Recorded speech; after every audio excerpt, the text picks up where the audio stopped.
Hello guys, మరో video అయితే మీ ముందుకైతే వచ్చాము. ఇప్పుడైతే మేమైతే చెన్నైకి అయితే వెళ్తున్నాం అండి. చెన్నై నుంచి పాండిచ్చేరికి అయితే వెళ్ళాలి. పాండిచ్చేరి నుంచి అయితే సిడి హ్యాచరీ కాడికి అయితే వెళ్ళాలి. టైగర్ అయితే అక్కడ ఉన్నదని చెప్పారు. మనకైతే రాయల్ హ్యాచరీ సీడ్ బాగుందని చెప్పారు.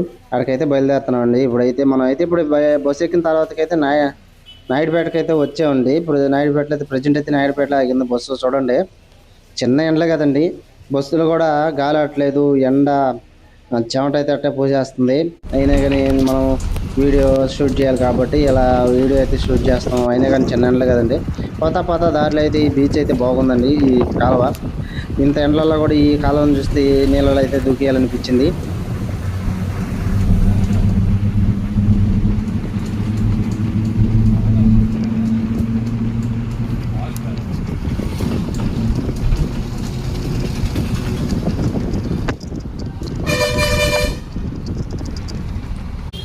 ఇప్పుడైతే బస్ స్టాండ్ అయితే దిగాము. చూడండి, బస్ స్టాండ్ అయితే ఉన్నాము. ఇక్కడైతే బండ్లన్నీ ట్రావెలింగ్ అవుతా ఉన్నాయి. చూడండి, మనం అయితే ఇప్పుడు ఈ బస్ స్టాండ్ కాడ ఈ ప్లేస్లో అయితే దిగాము. ఇక్కడైతే ఉన్నామని చెప్పారు. ఇదైతే చెన్నైలో మాధవరం బస్ స్టాండ్ అండి. ఈ మాధవరం బస్ స్టాండ్లో అయితే మనల్ని దిగమన్నారు. చూడండి, ఇప్పుడైతే మీకు బస్ స్టాండ్ అయితే చూపిస్తాను. మాధవరం బస్ స్టాండ్ అదిగండి, మాధవరం బస్ స్టాండ్. ఇక్కడ వరకు అయితే ఒక రకంగా మనకి అంతా బాగానే ఉంటుంది. ఈ మాధవరం బస్ స్టాండ్ లోపలికైతే మనం ఇప్పుడు ఎంటర్ అవ్వబోతున్నాం. లోపల ఎలా ఉంటుంది అనేది అక్కడ మాధవరం బస్ స్టాండ్ చెన్నై కాబట్టి మనం అయితే ఒకసారి పరిశీలిద్దాం. ఇప్పుడైతే లోపలికి అయితే వెళ్తున్నాం. చూడండి, ఇక్కడైతే అంగళ్ళు అన్నీ కూడా బాగున్నాయి, మస్తుగా బాగానే ఉన్నాయండి. చూడండి, బాగానే ఉంది. లోపల కూడా అంతా ఎంట్రింగ్ అటు సైడు బస్సులు ఇటు సైడ్ మొత్తం మధ్యలో బాగానే ఉన్నదండి.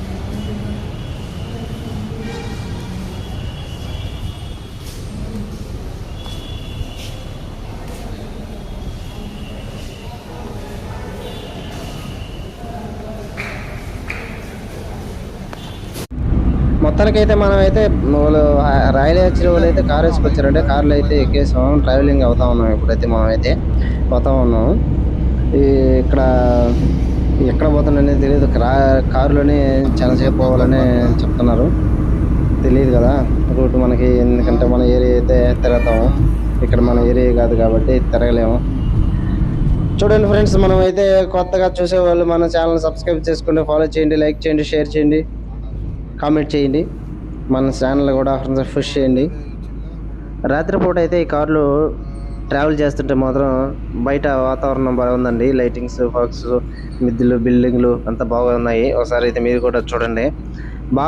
బాగా ఉందండి ఈ ఏరియా. చెన్నై ఏరియా బాగానే ఉంది. చూడు, బిల్డింగ్లు ఎలా హైట్లో ఉన్నాయి. రోడ్ ఎంబడ ఈ బిల్డింగ్లే చూస్తుంటే నాకైతే నచ్చింది కాబట్టి వీడియో అయితే తీసాను. మనం చూసేదే కాకుండా మీకు కూడా చూపించాలని మీకైతే చూపిస్తున్నాను. చూడండి, ఆ లైటింగ్స్కి ఒక నైట్ కదా అట్లా కనబడుతుంది. చూడండి, బాగుంది. అయితే అపార్ట్మెంట్లు ఉన్నట్టున్నాయండి, బాగా కనిపిస్తుంది. నాకైతే నచ్చింది కాబట్టి మీకు కూడా చూపించాలని చూపిస్తున్నాను. చూడండి, మొత్తానికి అయితే రాయల్ హ్యాచరీలో అయితే చేరుకున్నాము. మనం అయితే ఇప్పుడైతే ఆ రూమ్ అయితే పరిశీలిస్తున్నాం. ఎందుకంటే మనకైతే పర్ఫెక్ట్గా ఉంటుందా లేదని అనేది. కానీ ఏసీ కూడా ఉన్నది, అన్నీ పర్ఫెక్ట్గానే ఉన్నాయండి. 2 బెడ్లు ఇచ్చారు మనకు కొనుక్కోడానికి. ఇప్పుడైతే చూడండి, మీరు ఇదేనండి. ఇక్కడ ఏంటంటే రొయ్యలని పెంచడానికి ఎట్లా ఉంటాయి రాయల్ హ్యాచరీ. ముందు వెళ్తున్నాడు కదా కన్నా అమ్మాయి మనకి సీడ్ అయితే స్పాన్సర్ చేసింది. కొన్నిసార్లు కూడా మనకి ఒకసారి సీడ్ ఇస్తే బెస్ట్ ఉంది. అందుకే ఈసారి కూడా మనం అన్నడైతే అప్రోచ్ అయ్యాము. ఈసారి కూడా మంచి బెస్ట్ సీడ్ ఇప్పిస్తానని చెప్పాడు. అందుకని మనం అయితే రాయల్ హ్యాచరీకి అయితే వచ్చాము.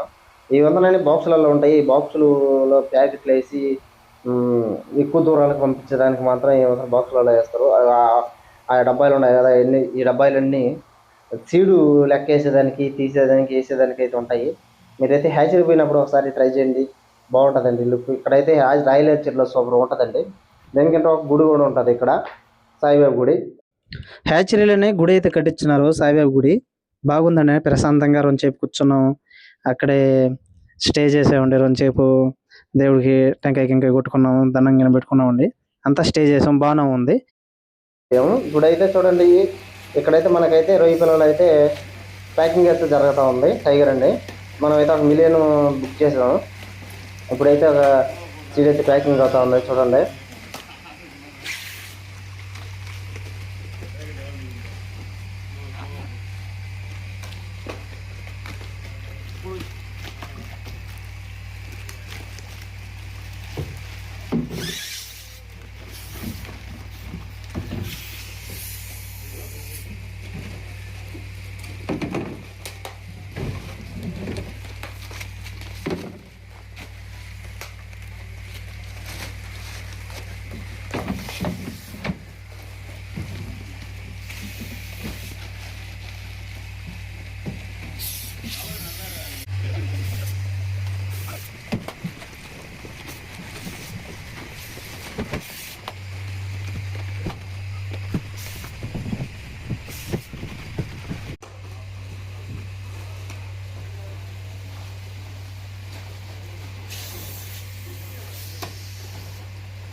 ఇప్పుడైతే మనకైతే ఒక ప్యాకెట్ అయితే లెక్కేసిస్తారు. దేనికంటే ఎన్ని పిల్లలు ఉన్నాయా ఏంది అనేది ఆ పిల్లల్ని బట్టి మనకైతే సీడ్ అయితే లెక్కేసి ఇస్తారు.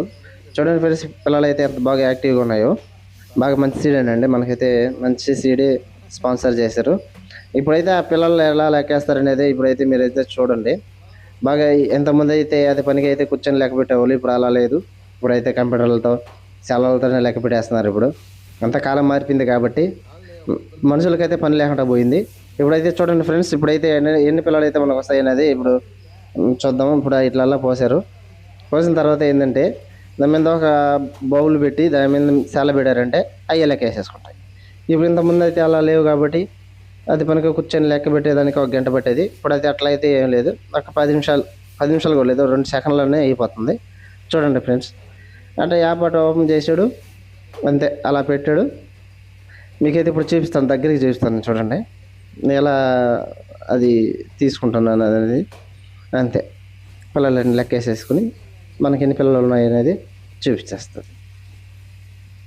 ఇప్పుడైతే నా పక్కనైతే కనిపిస్తున్న అన్న ద్వారా అయితే మనం అయితే రాయల్ హ్యాచరీలో సీడ్ అయితే తీసుకున్నాము. మేమైతే చెన్నైలో దిగి మళ్ళీ హ్యాచరీ కాడకు పోయి అక్కడ ఉండి అన్న దగ్గరుండి మమ్మల్ని ప్యాకింగ్ చేయించి దగ్గరుండి మళ్ళీ రిటర్న్ అయితే పంపించాడు. ఈ అన్న అయితే మాకు పోయినసారి కూడా అయితే సీడ్ అయితే ఇప్పించాడు.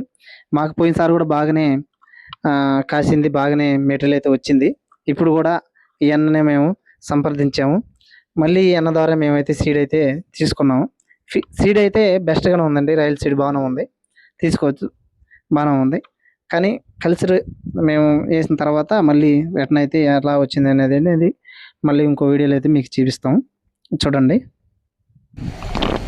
ఇప్పుడైతే మనం అయితే రిటర్న్ అయితే బయలుదేరేస్తాం. మనం పోయే దారిలో అయితే ఉప్పు కాయలు అయితే ఉన్నాయండి. ఇక్కడైతే ఎంతగా కనిపించింది నాకు ఉప్పు పండించడం ఎలా అనేది ఇక్కడ చూశాను నేను. అంతకుముందు అయితే ఇప్పుడు చూడలేదు. ముత్తుకూరులోనో ఎక్కడో చేస్తారని విన్నాను, కానీ నేనైతే ఇప్పుడు ట్రై చేయలేదు, చూడలేదు. ఇక్కడైతే చిన్న చిన్న కైలలో వేసి నీళ్ళు పట్టి తర్వాత ఉప్పుని తయారు చేస్తున్నారు. చెన్నై కాదు, పాండిచ్చేరి ఇది. మనం తర్వాత అయితే చెన్నైకి పోతాం. ఇప్పుడైతే చూడండి, ఎక్కడంటే అక్కడ కుప్పలుగా వేసేస్తున్నారు. ఇవన్నీ ఫ్యాక్టరీలో పోయి ఆడ నుంచి మనకి సాల్ట్ లాగా తయారు చేసి ఎంత ట్రీట్మెంట్ అయితే ఉంటుందో దీనికి తెలియదు. చిన్న చిన్న కైలండి. ఈ కైలలో ఎలా పండిస్తారనేది నాకైతే ఇప్పటికైతే ఐడియా లేదు.